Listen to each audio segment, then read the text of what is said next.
नमस्कार, मैं हूं आपके साथ रोहित। उत्तर प्रदेश में हुए लोकसभा के उपचुनाव के नतीजे अब सामने आने लगे हैं और रुझानों में बीजेपी ने रामपुर की सीट और आजमगढ़ की सीट से फिलहाल अभी तक बढ़त बनाए हुए है। आपको बता दें कि दिनेश लाल यादव निरहुआ ने धर्मेंद्र यादव को फिलहाल पीछे छोड़ दिया है। वहीं रामपुर की सीट से भी बीजेपी इस वक्त आगे चल रही है। आपको बता दें कि आजमगढ़ की सीट अखिलेश यादव के इस्तीफे के बाद खाली हुई थी और वहां पर उपचुनाव हुए तो उम्मीद यही जताई जा रही थी कि सपा के गढ़ में सेंध नहीं लगा पाएंगे योगी आदित्यनाथ, लेकिन अभी तक जो माहौल दिख रहा है उसमें बीजेपी जीतते हुए दिखाई दे रही है। दिनेश लाल यादव निरहुआ 4119 वोटों से आगे हैं सपा के प्रत्याशी धर्मेंद्र यादव से।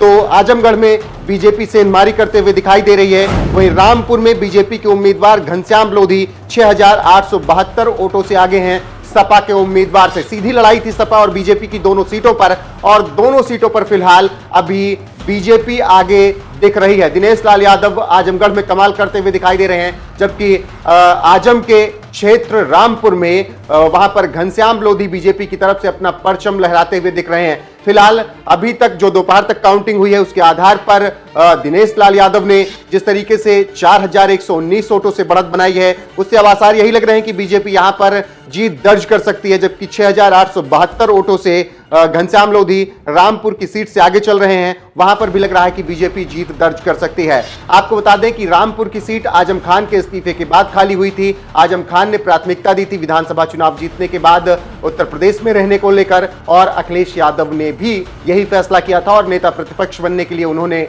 लोकसभा की सीट छोड़ी थी और दोनों कद्दावर नेता सपा के विधानसभा में रुके और लोकसभा से इस्तीफा दिया, जिसके बाद 2 सीट खाली हुई। दोनों सपा का गढ़ रही हैं लंबे समय से। आप इसी से अंदाजा लगा लीजिए कि आजमगढ़ में जब 2022 में लोकसभा चुनाव हुए तो वहां पर सभी सीटों पर समाजवादी पार्टी ने जीत दर्ज की, लेकिन अब उपचुनाव जब हो रहे हैं लोकसभा के तो वहां पर समाजवादी पार्टी पीछे होते हुए दिखाई दे रही है और दिनेश लाल यादव निरहुआ उम्मीद यही कि पहली बार लोकसभा पहुंचेंगे। अखिलेश यादव को उन्होंने सीधी चुनौती दी थी लोकसभा के चुनाव में, तब उन्हें हार मिली थी, लेकिन उपचुनाव में ऐसा लग रहा है कि वो जीत दर्ज कर लेंगे। फिलहाल योगी आदित्यनाथ ने 2 बड़ी सीट जो कि सपा का गढ़ रही है उसमें सेंधमारी करते हुए दिखाई दे रहे हैं और अगर बीजेपी जीतती है तो निश्चित तौर पर बहुत बड़ा झटका होगा समाजवादी पार्टी के लिए और बीजेपी के लिए बहुत बड़ी सफलता होगी। देखना होगा कि अंतिम परिणाम क्या कुछ आता है, लेकिन अभी यही लग रहा है कि दोनों सीटों पर बीजेपी जीत दर्ज कर सकती है।